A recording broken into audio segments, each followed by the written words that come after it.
How's that? All right. Welcome, everyone. So, how many of you guys are freshmen? So, most. Any upperclassmen?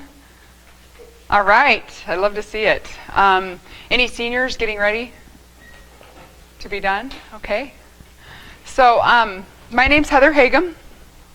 I am the director of the PA program here, so we didn't have to go too far to find me. I'm going to talk a little bit about the PA profession today. I'll talk, from the beginning, kind of my path, not to talk about me, but I was definitely in your guys' place at one point in time, and I remember being very confused about what I wanted to do for the rest of my life. So we're hoping that this course can kind of help you guys find what interests you, and then by the time you're seniors, you will have done the shadowing, volunteered, done all your applications, so that there's a nice smooth transition from your undergraduate to whatever graduate program, or if you might say this is not for you at all, and you're going to do a completely different career path outside of a health-related field. So I wasn't sure what I wanted to do when I was in college, and I think that's a huge part of your college experience, is that you need to take a lot of classes. You're getting a fantastic liberal arts education, which helps you to explore kind of who you are.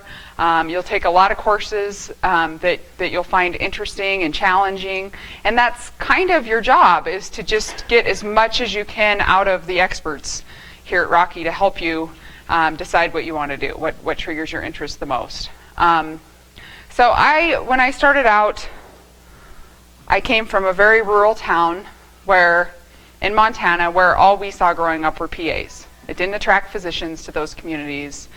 We're in north central Montana. It's not exactly a vacation destination, not one of those places that everybody's hoping to practice in someday. The reason people go there is because they grew up in an area similar.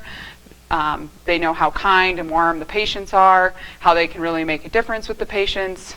Those are the things that you find important when you go to those types of areas, which are also the same types of areas that attract PAs. So I was interested in the field. Then I got to Rocky and I started exploring all these I ended up doing environmental science and biology, and then a minor in chemistry, and taking a lot of sciences. Now, you don't have to do that. You need to take our prerequisites. We really like well-rounded students who have done all kinds of different things along the way and kind of found their career path by their different adventures. So don't feel like you have to be that hardcore science person. But I did that, and I thought I really enjoyed environmental science, but then I had some changes. How many of you guys have taken a class from Dr. Lehman? Tim Lehman. Wonderful class. We did this class in South Africa, and I was going there to study diversity of the park system, how it compared to the United States, the national parks. And then I got there and I realized that I was much more interested in the people, the political science, the HIV epidemic, all of those things. And then I came back more interested in the medical side of science. And that just happened. That was kind of my moment where I decided what I wanted to do. So I made this big circle from starting out wanting to be a PA, kind of switching, exploring different options, and then coming back around. So then it was time to start working on my application, because at that point I was going into my senior year. So that's okay, and we want you guys to explore a lot of areas, but we also want you to know what you're getting into. So as far as PA school goes, well, I'll start with the PA profession. It's a wonderful profession because you get to do so much medicine. You get to learn so many things. Now, it's on the diagnostic side of things. So you have to be interested in kind of being a detective or figuring out what's going on with your patient. Not to sound like we don't take care of patients and that we aren't compassionate, but we like the diagnostics and learning, doing a history, physical exam, figuring out what's going on with the patient, coming up with a diagnosis. And I was always the type of person who liked working as a team. I do not like being alone. I played basketball, I liked working together, I like having somebody I can talk to about things and run things by. And that was huge for me when I was looking at whether to go to PA school or be a physician, because I did not like the idea of being in one of those rural areas, which I planned to practice, alone without somebody to talk to or without good support. That was one of my biggest fears. And I feel like that's very responsible of a student to see that you don't want to be alone in medicine, you like working as a team, you want to run things by somebody. That's okay. And that's kind of that teamwork is where medicine is moving. So that was more, for me, I wanted to be able to have somebody I could work with and ask questions, and if I needed help, they'd be there. 90% of what I did in my practice, my cardiology practice, was on my own.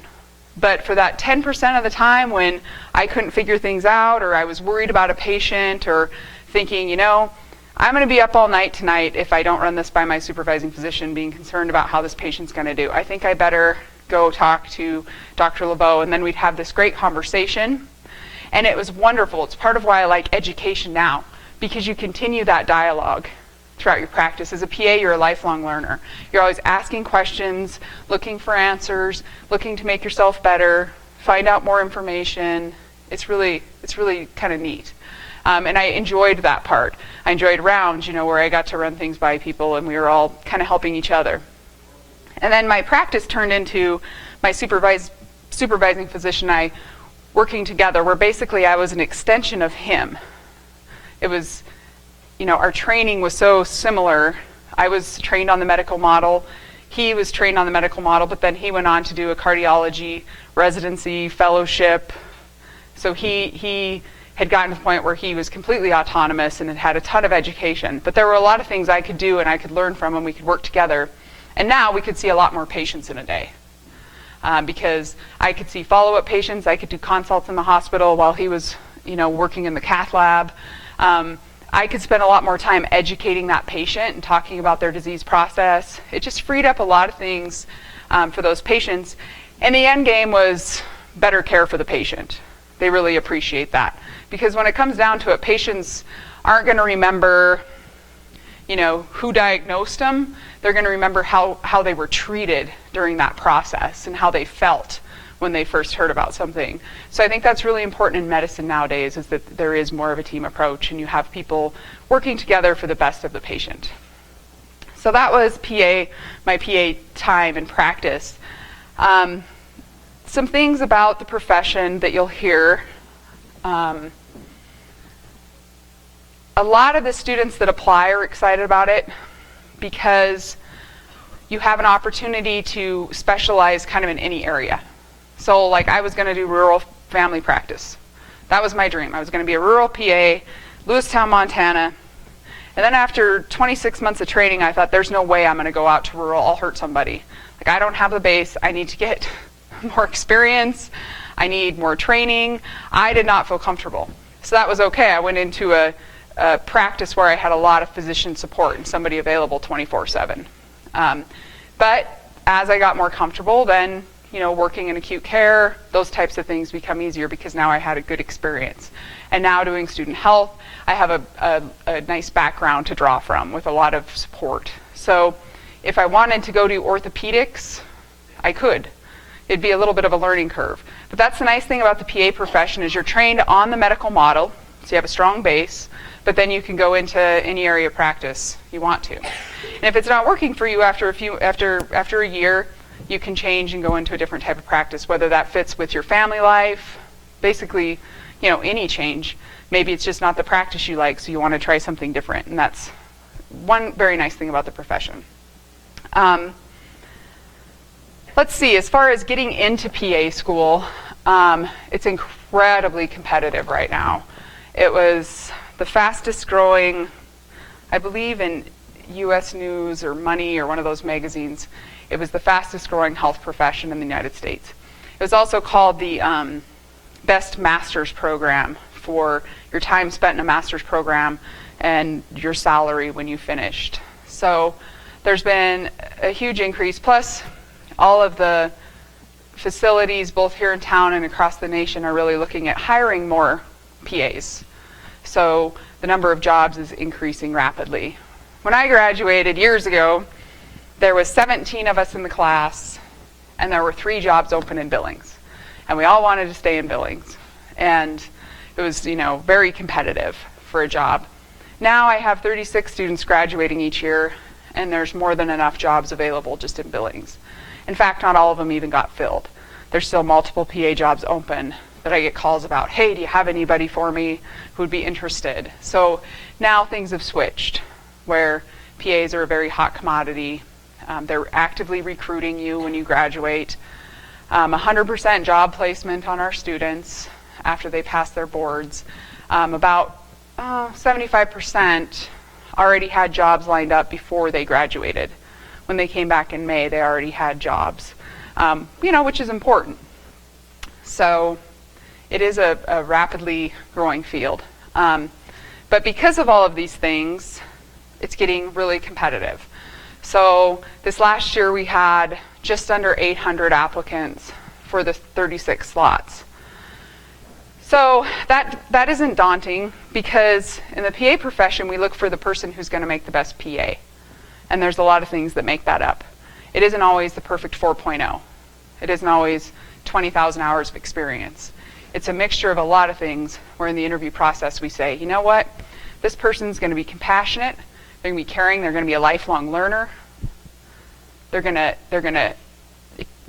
work as a team, they're going to be great to patients, and they're intelligent, they can think on their feet, and they're a good critical thinker. So those are the kinds of things that we look for. So you'll see in the classroom, if you were to go into our PA classroom, there is a wide variety of people from all over the nation who all bring something a little bit different and special to the PA profession. So it's very competitive. So what the expectations would be, is a GPA. We have minimum requirements. That's the minimum. So I think sometimes people think that because the requirement says 3.0, you're good. That's probably not going to be the case. The average is probably a science GPA of 3.5 and a cumulative GPA of 3.5. And if you don't have that, then you want to be the person who has a lot of hours and experience on the other end of things. GRE score, you have to take the GRE, you have to do well on it. You have to have at least 1,500 hours of experience. Clinical, patient, hands-on experience. So I like that, because a lot of you will think you want to do medicine, and then you'll be in a medical setting and go, oh my gosh, this is so not for me. I don't like being around these sick people. They're really cranky. They're really messy. They complain about everything. I don't like being around blood and body fluids and all of this. This is just not for me. And that's fine, but you need to figure that out before you go on to PA school or medical school. So that's why we really like people having those good clinical experiences beforehand. So GPA, your clinical experience, your volunteerism. Are you a good citizen? Are you getting out and helping people when you don't have to? Some other key things that we look at, reference letters. And we want our references to come from PAs and physicians that you've worked with, or your professors are great also. We really look for that PA reference because that means you've shadowed. So that's the next aspect, that you do a lot of shadowing. And we want you not just to shadow an orthopedic PA, but a primary care, a cardiology PA, so that when you come to that interview, you really know what you're doing. So when we ask you questions about the difference between a PA or a physician, or why did you choose this path, or what recent medical story has inspired you to do this, tell me about something in your life that you think will make you a good provider. You have the stories, they're right there because you've experienced it, whether you were a CNA, an RN, a med tech, whatever you've done for your hours of experience ahead of time. And we know you're ready for what's going to happen. And then PA school is kind of a rare form of torture, really. I'll be completely honest. Have any of you guys seen the PA students out and about and talked to them? You probably recognize them because they look stressed. They look like they have somewhere they've got to get to immediately. They always look older by the end of the year because we wear on them so bad. They say that it's like drinking water from a fire hose. And I don't know if I love that analogy, but you'll hear it all over. And it really is. It's 26 months straight of medicine. and they're held to very high standards. The boards are very difficult that you have to pass at the end. So you have to come in, game face, ready to go from the second you walk in the door, because you will get no breaks. It's just rapid, a lot of medicine to move through in a short amount of time. So you just have to kind of be ready for that, knowing that in 26 months you'll be practicing, and knowing that in that 26 months when you're practicing, your education's actually just starting. And I'm hoping that all my graduates at that point will be asking questions, working closely with their supervising physician, being compassionate to their patients, and taking good care of themselves and their classmates. So it's not a fun time, PA school. Most look back on it as the most difficult thing they've gone through. And I'm not going to tell you it's going to be easy. And I tell the students interviewing the same thing so that they're prepared. Another thing that adds value to your application are mission trips, where you go and you volunteer and you've kind of seen outside of the United States medicine, or within the United States, but basically seeing people who have it a lot worse than you do. We think that's beneficial, because that helps you to always remember that you don't have it too bad, and that you'll put yourself more in your patient's shoes and think about what they're going through, and it shows that you have a little more compassion than if you're willing to dedicate your time to others. So, any questions for me or anything I need to talk about? I know I've been talking for a while, and I don't like hearing myself talk. Yes? How would you suggest doing missions abroad? Is there programs that you suggest? And I don't have a specific one, but I will get back to you, because we have a lot of our students. AmeriCorps is wonderful. Even just a 2-week program. There's a lot of different programs, and I'll get a list, because that's a great question. There's a website called PA Life, and it's for students who are wanting to go to PA school, and that helps with a lot of things like that. It'll tell you about the interview process, how to be more competitive, stuff you need to put in your personal statement. It gives you all these tips on how to get in.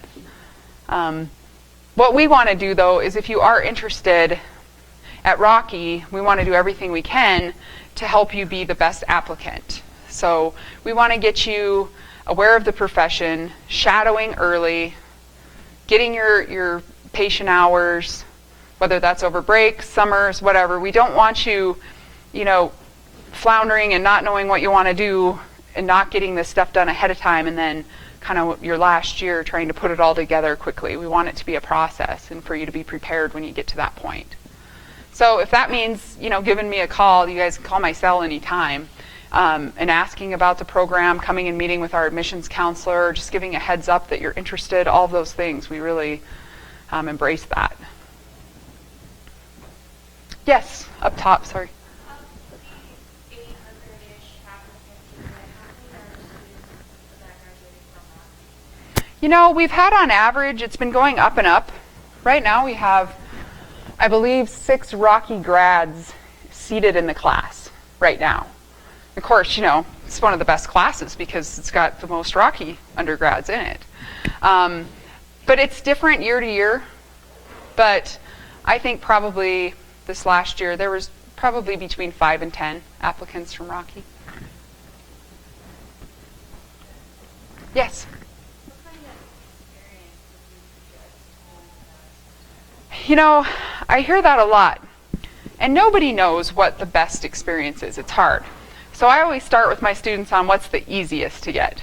Okay, and the easiest is to go take a CNA training course, and St. John's offers them every few months.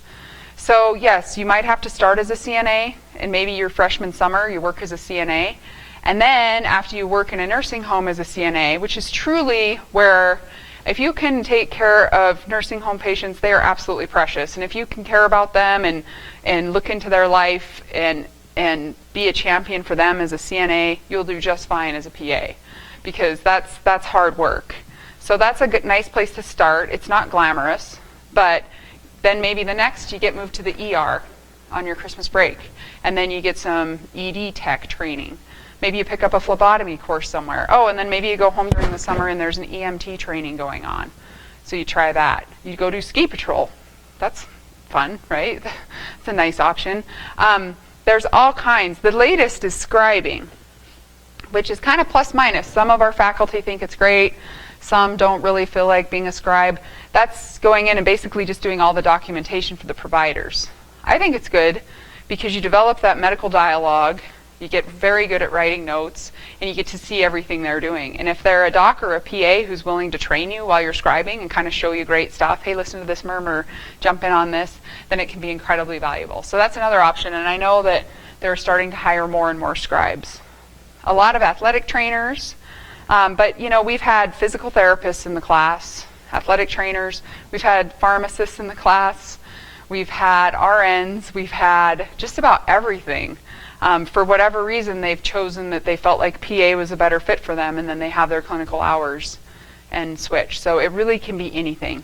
A lot of CNA experience, especially with students right out of undergrad. They worked as CNAs during their breaks and summers to get the 1,500 hours, and they're at the lower hour end of things, but they're a competitive applicant.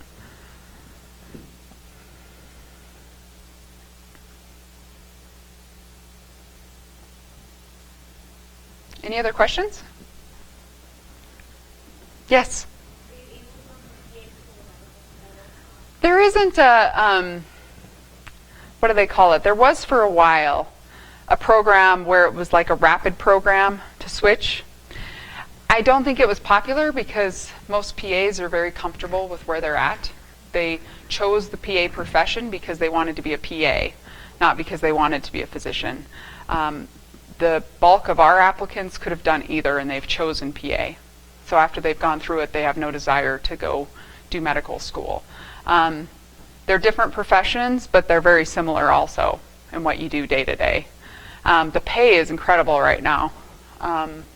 Starting out, most of my students are making between 85 and 90, and then up from there as you go into subspecialties. So. And that varies across the nation, but that's what I've been seeing in our kind of region. Yeah? I've had students do everything. Our program is more rural primary care. So that's what I hope my students do, but that's not always the case. I'd say probably about a third go into primary care. And I would consider that family practice, internal medicine, acute care, those types of things. We've had dermatology, cardiology, cardiothoracic surgery, Texas Children's, one's doing pediatric neurosurgery. It's everything. So, behavioral medicine. There isn't really a subspecialty that I haven't seen a PA in. So they're kind of moving into a lot of different areas.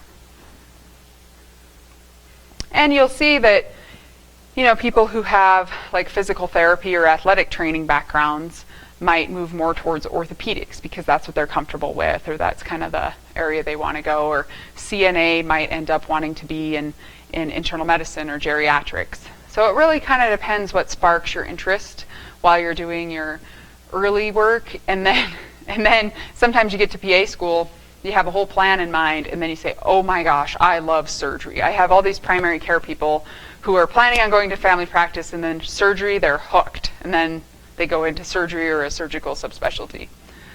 And they also, need to pay their loans back. So that's a part of it too. There is an attraction with some of those specialty practices.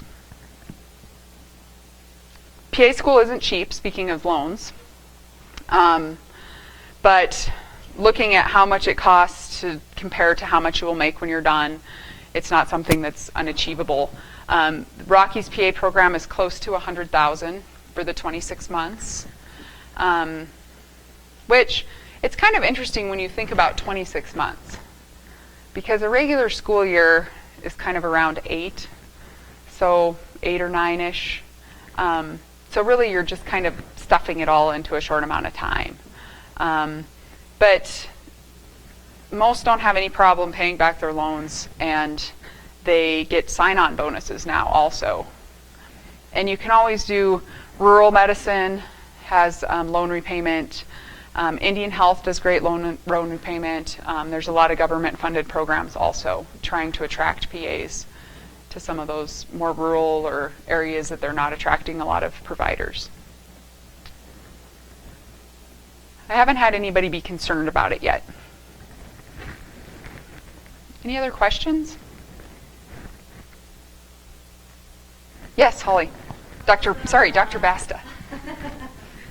What are some major issues that come up again and again in applications or in interviews?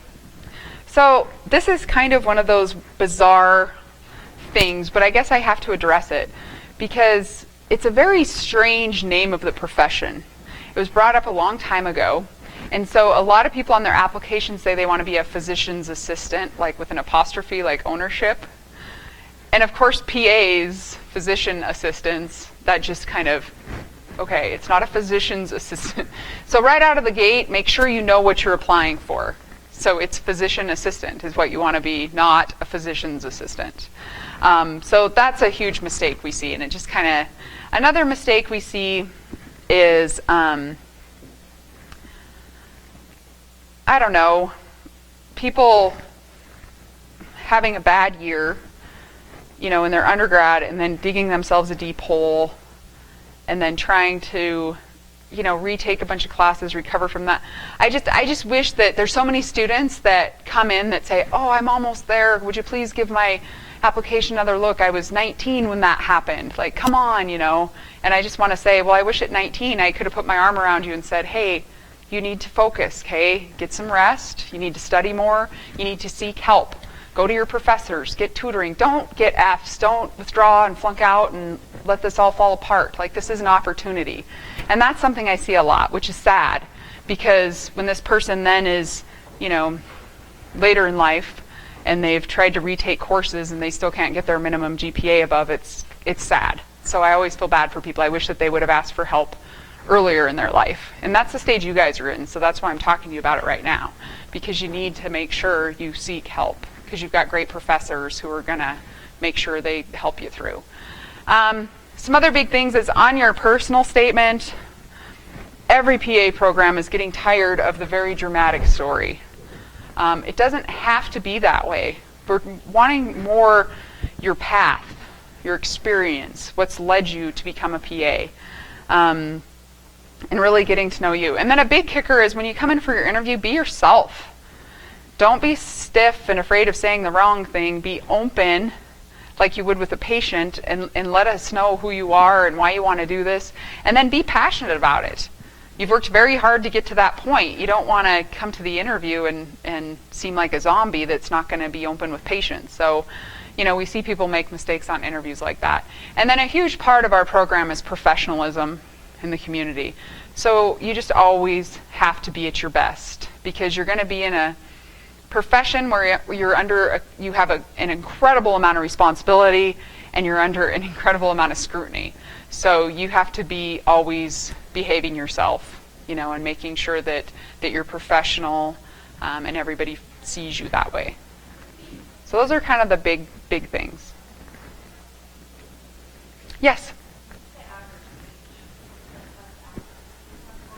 This year's class, it was 28. So we had, when I say 28, that doesn't mean they're all around 28. That means we have one student, I believe, who entered at 21 and one student who entered at 56. So, sometimes they've done an entire career. Sometimes they've wanted to do this their whole life and never had an opportunity, got their kids raised, and some are in the middle of all kinds of things and they're just trying to make it all happen. So it's a wide age range. And we just love the diversity in the classroom. It's so much fun to work with people from all different age groups, backgrounds, and put them all together. So there isn't really a perfect age either. I would suggest, though, if you know you want to do this, getting on it now and not spending too much time, because it is nice where you can, like I went right from my undergrad in, and it was a wonderful opportunity to do that, get started on your career if you know what you want to do right away.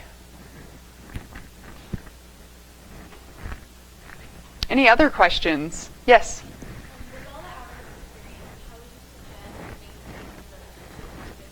things that The shadowing is where a lot of reference letters come from. So when you're there, the big thing that they're going to be looking for is that you show interest. I've had a lot of students when I was practicing who shadowed me, and they'd be like nodding off over in the corner. And yeah, I know it's not exciting to watch me work all day while you're just sitting there. But the students who said, "Ooh, can I listen to that heart sound?" or "Can I jump in?" "Ooh, can I go do a stress test?" "Oh, you're headed to the ER. Can I go too?" Showing interest is the big thing. Dressing professional and being nice. Like, it's not hard, and you'll get letters raining. It's 3 simple things. And that goes all throughout PA school and the rest of your life. As long as you're doing those 3 things, you will be successful. And you just ask them. Then after you've been shadowing them and you've been doing all those things, then you say, I really want to do what, I want to be a PA. Can you help me out? I'd really appreciate a letter. And then make sure when you're doing this stuff, whether it's PA school, med school, whatever you're applying to, you always write a thank you. You always follow up. You always ask what you could do better, for the next time. Always seek help and be grateful to people who help you along the way. Yes? 3. And some people send 6. And I always feel bad for them because the first 3 that come in are the first 3 that are looked at. And so I say, no, just 3, because you don't want to get them, nobody has 6 people that are going to recommend them that great. You got kind of your 3 token people, right?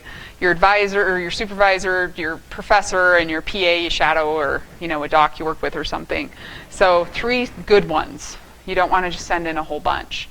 But make sure they're good ones. And that's something that, don't ask somebody for a letter unless you're pretty confident that they'll write you a nice letter. We've had, unfortunately, people who have asked docs in the community or PAs in the community, and they've been unaware that the physician or PA actually did not think they could do this, and they'll say that in their letter. So you don't want those bad letters either. I mean, I know that's really awful when that happens, but I've seen it happen to people.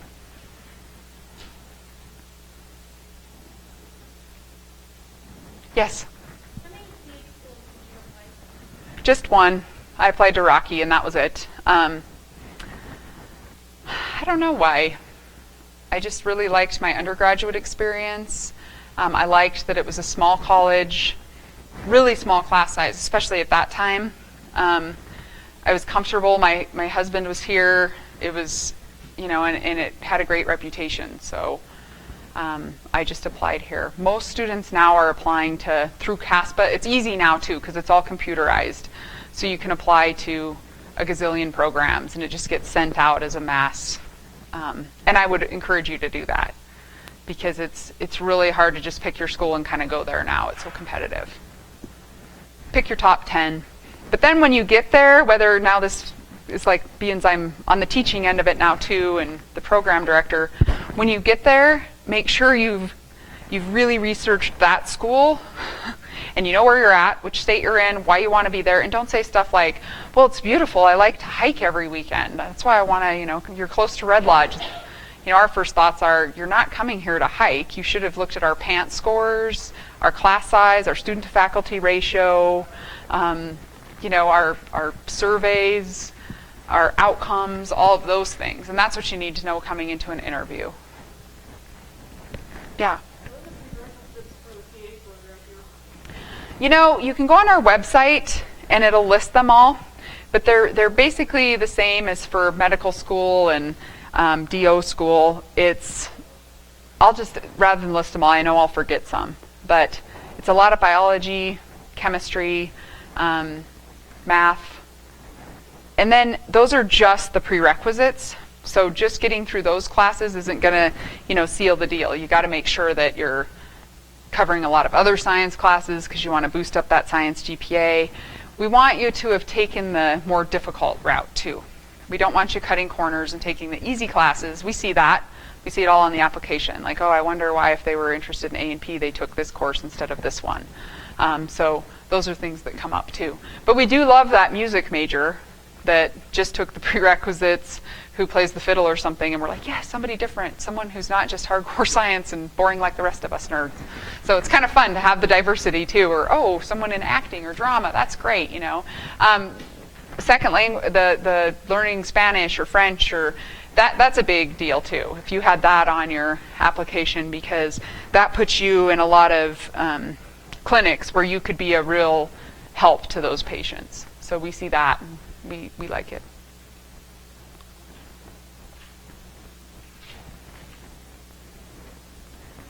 So after I've talked for 40 minutes, how many of you guys are interested in PA school? Okay, good. It is growing, so I expect to see that. A few years ago, no one really knew what a PA was, and that's fine too. Now we do. Any other questions? Yeah? Can you talk about your home-work balance? Yes, that's a great one. So my first thing is, I had a good night's sleep every night because any patient that I was uncomfortable with or concerned about, I'd talk to my supervising physician about, and they checked it off, saw the patient with me, and it was like, okay, Dr. Laveau, it's on you now. I mean, we talked about it, I was concerned, then he was the one who got to stay up all night. I love the homework, that balance, because, well, the one part of it is that you can switch. So, you know, like my sister-in-law, who's a physician, she'll come speak to you guys, went into psychiatry. So she will do psychiatry the rest of her life unless she goes back and does another residency. I can switch. I did cardiology, acute care, PA program, and student health. So I adjusted that. I love doing cardiac, being on call, being up during the night, helping out hardcore when I first started. And then I had kids, and it was not working. And my husband was flying, gone all the time. He was flying commercially. So it was just like, it was way too hard to keep that up. So I switched to a type of practice that was much more family friendly, and it was nice to have that option without having to go part-time, just making it a better work-life balance. So it really depends which area you go in. If you want to go into neurosurgery, you might work 20 hours a day. I'm not saying as a PA you're not going to put your hours in, because there's some students who graduate, and I just had one who was averaging 14-hour shifts every day. And she's just like, I need to switch specialties. This isn't working for me. So depending on what specialty you go in, it's variable. We're moving towards PAs being hospitalists and emergency room and acute care, so it's shift work. And some PAs are really liking that because you can do like 5 shifts a month, 5 12-hour shifts a month, and then ski the rest of the time or whatever you want to do.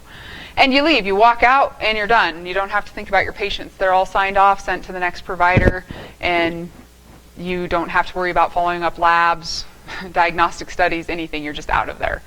So that's been huge for me, is that it has been a perfect balance of having a career with a lot of autonomy,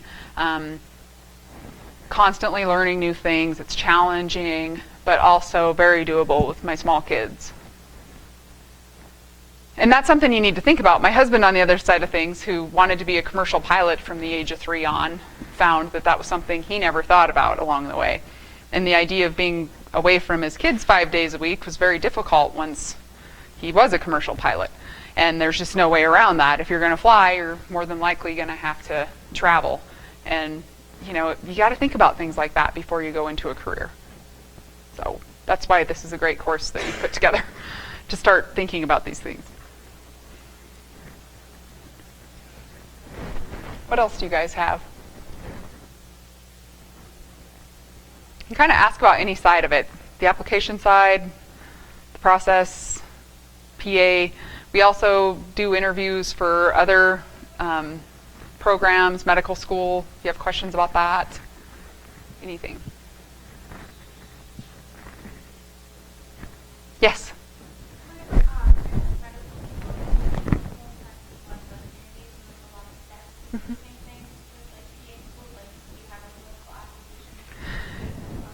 You know, there's the application, we do a rolling admissions, so it's constant, things are constantly coming in, and then we go through it, you're granted an interview, and we either early accept, active list, or do not accept. And we want that to happen. I remember waiting to hear, and I hated that. So I don't want our students who apply to have to wait forever. So they come in, they interview. We also don't torture. I see no point in making people uncomfortable, playing games with them, doing tricky things. So it's a very straightforward professional job interview is what we do.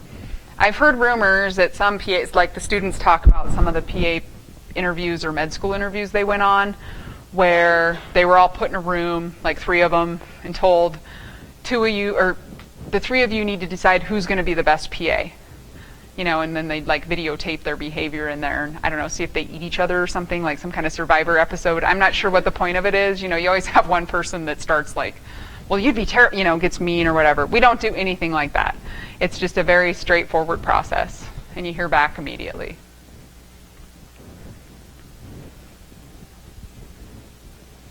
All right, well, if you guys think of anything, I'll just write my phone up here.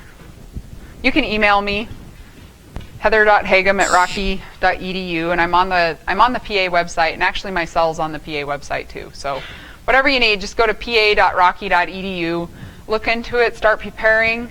If you need shadowing experience, call us. We'll get that set up. If you just have questions, anything, we're here for you. We want to see Rocky students come into our PA program. Anything else? Okay, great, thanks.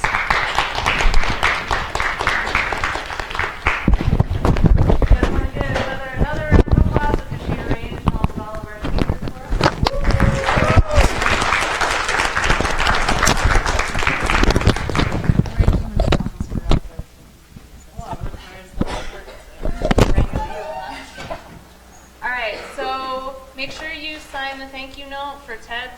There's 2 wandering around. Make sure you sign one of them.